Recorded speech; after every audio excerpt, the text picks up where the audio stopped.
Assalamualaikum warahmatullahi wabarakatuh. Perkenalkan nama saya Muhammad Iqbal dengan NIM 2311082028 dari Teknologi Rekayasa Perangkat Lunak TRPL1D. Pada kesempatan kali ini saya akan sedikit mencoba menjelaskan tentang OOP atau Object Oriented Programming atau yang sering kita kenal pemrograman berorientasi objek. OOP ini adalah sebuah paradigma pemrograman yang berfokus pada bidang pemodelan data sebagai objek yang memiliki atribut dan perilaku. Isinya meliputi konsep dasar seperti enkapsulasi, pewarisan, dan polimorfisme. OOP memungkinkan pengembang untuk memecah masalah menjadi komponen yang lebih kecil dan mudah dikelola serta mempromosikan pengguna kode yang dapat digunakan ulang. Di dalam OP terdapat beberapa hal, disebut mungkin beberapa hal. Pertama yaitu ada objek, yang mana objek ini adalah instansi dari sebuah kelas yang memiliki atribut atau data dan metode atau fungsi. Objek digunakan untuk mempresentasikan entitas konkret dalam program seperti manusia, mobil, ataupun buku. Yang kedua yang ada dalam OOP adalah kelas. Kelas ini adalah blueprint atau cetak biru untuk menciptakan sebuah objek. Ini mendefinisikan struktur data dan perilaku yang akan dimiliki oleh objek yang akan dibuat berdasarkan kelas tersebut. Kelas juga merupakan cara untuk menerapkan konsep ensakupilasi, yaitu pengelompokan data dan metode yang berhubungan bersama-sama. Kemudian, yang ketiga, yaitu ada enkapsulasi. Enkapsulasi adalah konsep yang memungkinkan pembatas akses ke beberapa komponen dari objek, sementara yang lainnya tetap dapat diakses. Ini dilakukan dengan menggunakan modifier akses seperti public, private, dan protected untuk mengatur aksesibilitas atribut dan metode. Kemudian, hal yang keempat yang ada dalam OP yaitu pewarisan atau inheritansi, yang merupakan konsep yang memungkinkan sebuah kelas untuk menurunkan atribut dan metode dari kelas lain yang disebut superkelas. Hal ini memungkinkan untuk membangun hierarki kelas dan memungkinkan kelas baru untuk memperluas atau mengubah fungsionalitas kelas yang sudah ada. Kemudian yang kelima yaitu polimorfisme, yang merupakan konsep yang dimana objek dari kelas yang berbeda dapat dipanggil menggunakan antar muka yang sama. Ini memungkinkan metode untuk melakukan tugas yang berbeda tergantung pada jenis objek yang memanggilnya. Kemudian, yang keenam itu ada abstraksi. Abstraksi ini merupakan konsep yang memungkinkan pembuat kelas abstrak yang tidak dapat diinstansiasi sendiri, tetapi dapat diwarisi oleh kelas yang lebih spesifik. Ini membantu dalam menyembunyikan data implementasi dan hanya mengekspos fungsionalitas yang relevan. Kemudian, yang ketujuh itu ada overloading atau penimpaan overreading, yang merupakan metode dengan nama yang sama dapat ada dalam sebuah kelas, tetapi dengan parameter yang berbeda. Overriding ini adalah konsep di mana subkelas dapat memberikan implementasi yang berbeda untuk metode yang sudah ada dalam superkelas. Implementasi ini sendiri, implementasi dari OP ini, saya mengambil contoh yaitu perpustakaan, yang mana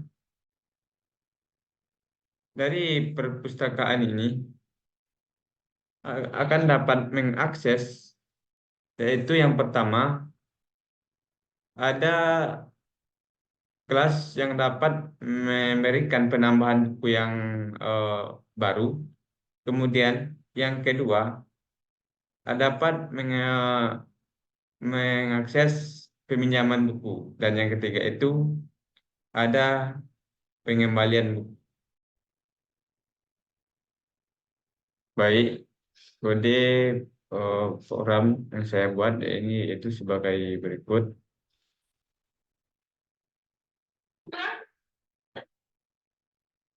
Di sini saya membuat sebuah program yaitu tentang perpustakaan, yang mana di sini ada dua kelas, yaitu kelas buku dan kelas perpustakaan. Di kelas buku, saya membuat atribut string judul, private string judul, dan private boolean dipinjam. Yang mana ini akan hanya dapat diakses dalam kelas dalam kelas ini. Kemudian ada public buku, yang mana di sini disjudul sama dengan judul, dipinjam sama dengan false. Fungsi disjudul ini sama dengan judul adalah untuk menginisialisasi atribut judul saat ini dengan nilai yang diterima sebagai parameter konstruktor.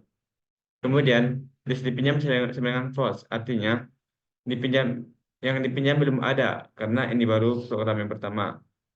Kemudian ada metode get judul yang ini berfungsi untuk mengembalikan nilai judul. Kemudian ada publik boolean dipinjam, ini akan mengembalikan nilai buku yang dipinjam. Kemudian ada publik pinjam, yang mana dipinjam itu sama dengan true atau iya. Kemudian di sini ada eh, metode kembalikan, yang mana di sini dipinjam sama dengan false. Di kelas perpustakaan ada beberapa atribut, yaitu private scanner, private buku, daftar buku, private entry, jumlah buku.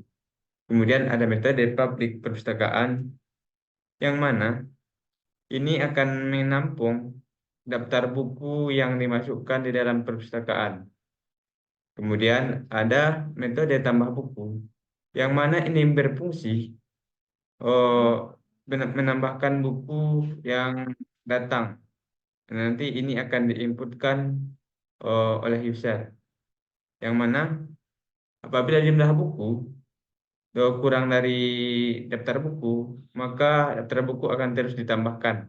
Tetapi apabila jumlah buku telah melampaui eh, maksimal, yaitu 10, maka eh, akan datang daftar buku penuh, tidak dapat menambahkan buku baru. Kemudian di sini ada metode public buku, yang mana apabila buku tidak sama dengan nol dan buku ada dalam judul, maka buku akan dipanggil. Kemudian ada metode pinjam buku, yang mana buku ini eh, akan dicari apabila buku tidak kosong, maka dan buku tidak sedang dipinjam, maka atau buku sebenarnya dipinjam, maka program akan mengembalikan buku ditambah judul yang dipinjam telah dipinjam. Kemudian apabila else, buku ditambah judul sudah dipinjam. Dan apabila buku sama dengan nol, maka akan muncul buku tidak ditemukan. Kemudian ada metode kembalikan buku. Apabila buku tidak sama dengan nol dan buku sedang dipinjam, maka program akan mengembalikan buku tambah judul telah dikembalikan. Dan apabila else, buku ditambah judul tidak sedang dipinjam. Dan apabila buku sama dengan nol, akan mengembalikan buku tidak ditemukan.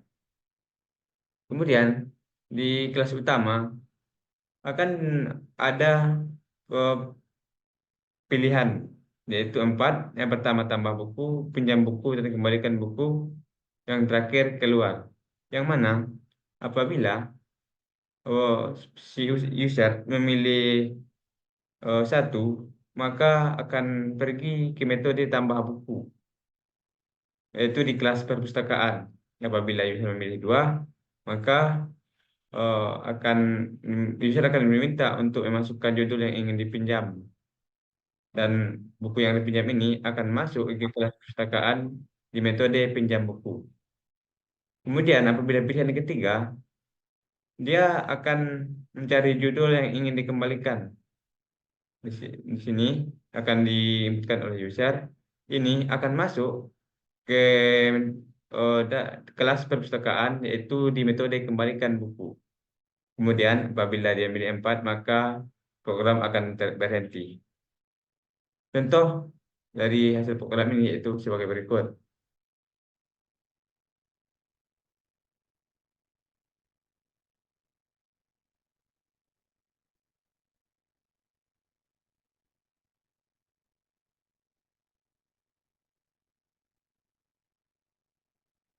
Contohnya, kita ingin menambahkan buku, kita yang satu, tambahkan judul buku Naruto.